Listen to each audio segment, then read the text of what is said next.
A segurança pública é um assunto recorrente nos telejornais e na preocupação da sociedade. Independente da repercussão na mídia, uma vítima da violência carrega um trauma para a vida toda ou deixa uma família num sofrimento sem fim.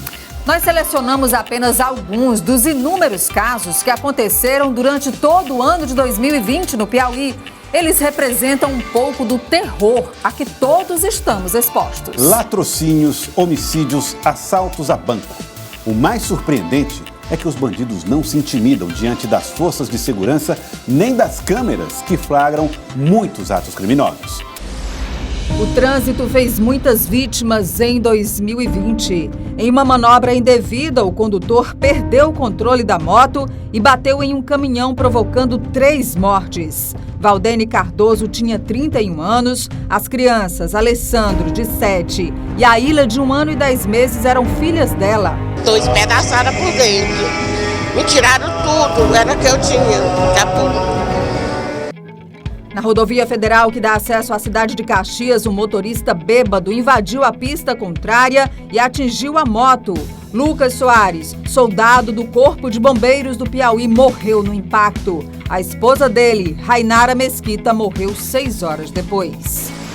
O cantor Paulinho Paixão morreu após sofrer 2 acidentes no mesmo dia em São Miguel da Baixa Grande. Primeiro, ele capotou o carro. Escapou ileso, mas ao voltar ao local do acidente, caiu da moto e não resistiu aos ferimentos. Não é pra chorar, nada de tristeza. Deus vai me guiar, tudo vai dar certo com certeza. Um acidente aéreo matou 4 pessoas e comoveu o Piauí.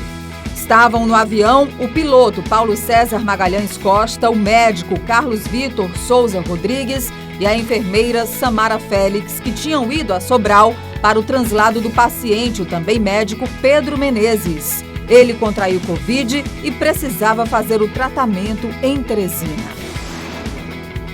A violência urbana assustou os piauienses esse ano e as câmeras de segurança registraram cenas impressionantes. Perigo e sorte, um professor escapou de tiros e atropelamentos numa tentativa de assalto. No bairro São João, 2 homens foram flagrados ao executar outros 2. Vítimas e criminosos haviam marcado o encontro.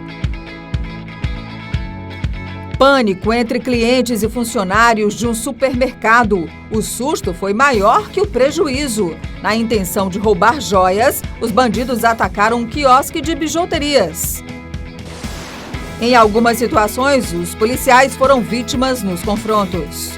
O sargento Marcos Roberto Freitas morreu após ser baleado durante um assalto no bairro Porto Alegre. O capitão Adonias Pedreira não resistiu após 12 dias internado. Ele foi baleado ao reagir a assaltantes no bairro Primavera. O soldado Lídio Mesquita morreu após ser alvejado com um tiro na cabeça durante um assalto na Vila São Francisco. Houve uma verdadeira caçada aos criminosos. 2 homens foram mortos em confronto com a polícia e apresentados como assassinos. Um mês depois, 2 menores foram apreendidos e confessaram o latrocínio. Um curto-circuito provocou um incêndio que atingiu 10 boxes no shopping da cidade. O shopping havia passado 5 meses fechado por causa da pandemia. O fogo foi à noite, no mesmo dia que reabriu ao público. Tempo quente na rede também. Um motorista de aplicativo de 34 anos foi denunciado por estupro virtual de 12 crianças e adolescentes. Ele pedia fotos nuas e ameaçava matá-las. No momento da prisão em São Luís, ele foi agredido por familiares das vítimas. Em Altos, um homem manteve a esposa em cárcere privado por 8 dias. Ele gravou vídeos em que a mulher aparece nua, amarrada numa árvore, enquanto era torturada. Foram pelo menos 20 casos de feminicídio no Piauí este ano. Uma das vítimas foi a médica Caroline Nayane Brito Barbosa, de 33 anos, assassinada a facadas pelo ex-companheiro. A filha do casal, de 5 anos, presenciou o crime. Na fuga, Kelson Andrade morreu carbonizado depois de uma colisão frontal com um caminhão. Em Barras, uma tragédia em família. Uma menina de 5 anos morreu ao ser baleada enquanto o pai limpava a arma.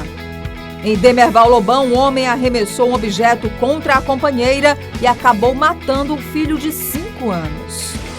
Criança de 5 anos foi baleada no carro da família no Vale do Gavião. O pai seria o foco dos disparos. No bairro Torquato Neto, uma menina de 2 anos foi morta ao ser atingida durante uma troca de tiros. E em Fronteiras, um menino de 9 anos não sobreviveu a um tiro na cabeça. O assassino queria matar o pai dele.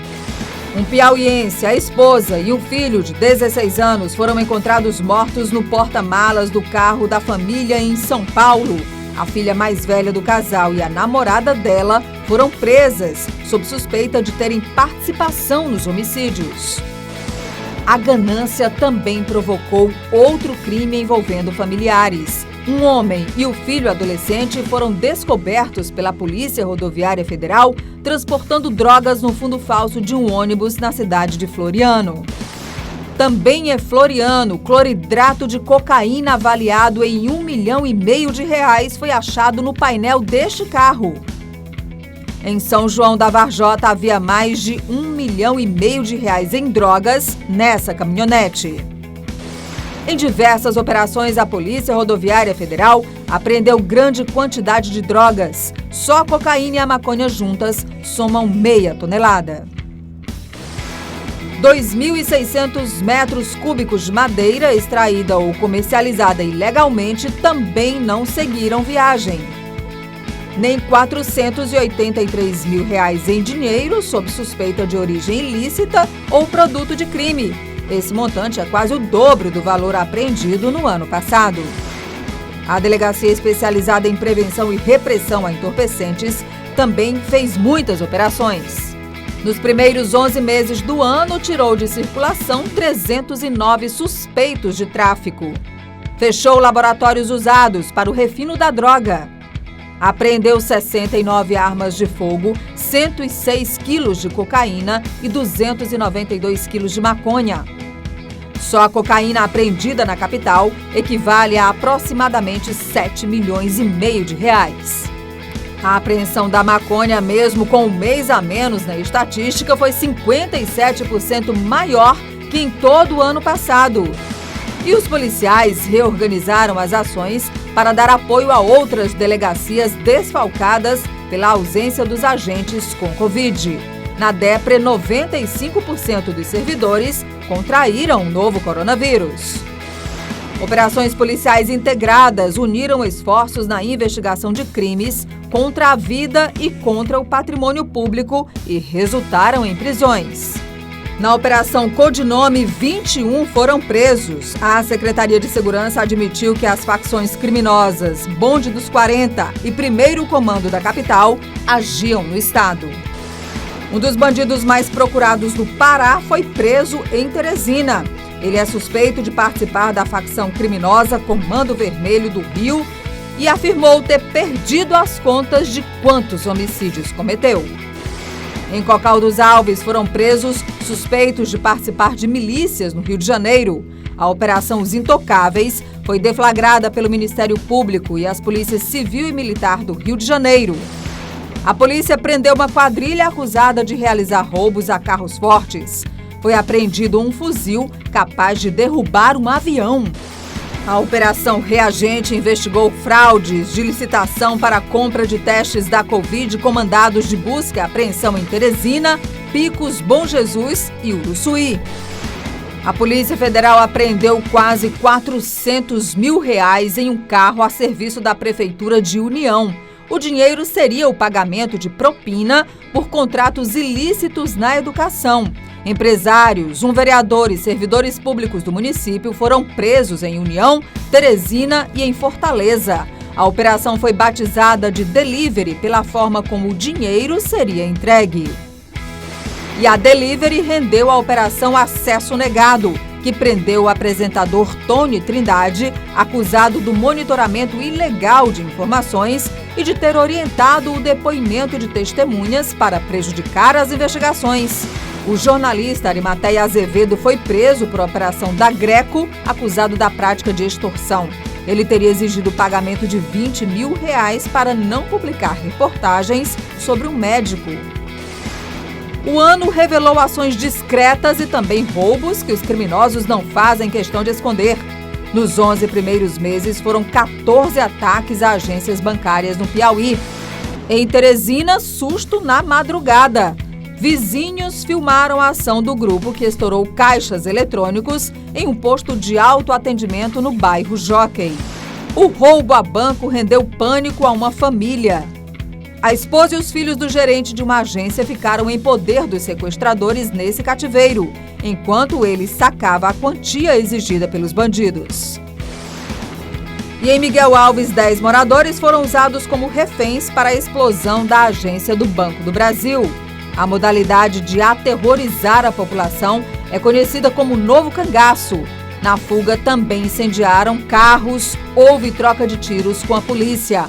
Pelo menos uma pessoa foi morta no confronto. Mas nada supera a impressão de estar em um cenário de filme como essas cenas inacreditáveis. Imagens de vários ângulos que registram todos os passos dos bandidos na tentativa de assalto à caixa do bairro Disseu em plena luz do dia. Os registros foram feitos por clientes, comerciantes e pedestres que ficaram no meio do fogo cruzado. E quase 40 anos depois, no auge das suas ações criminosas, um infrator ainda desperta curiosidades.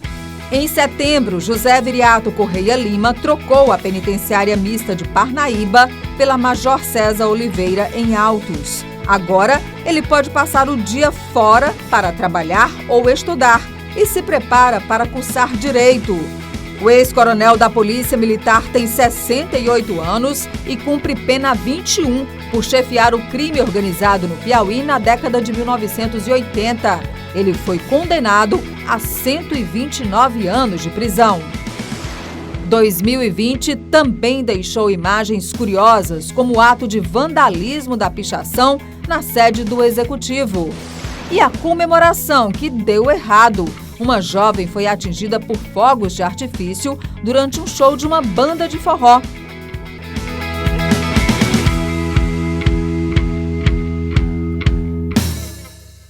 E daqui a pouco, enxurrada, calor intenso, chuva de granizo. As curiosidades do ano de temperaturas mais altas do mundo. O Piauí ardeu em chamas com muitos incêndios. E a nova lei de proteção aos animais, que levou muita gente à cadeia. A gente volta em instantes.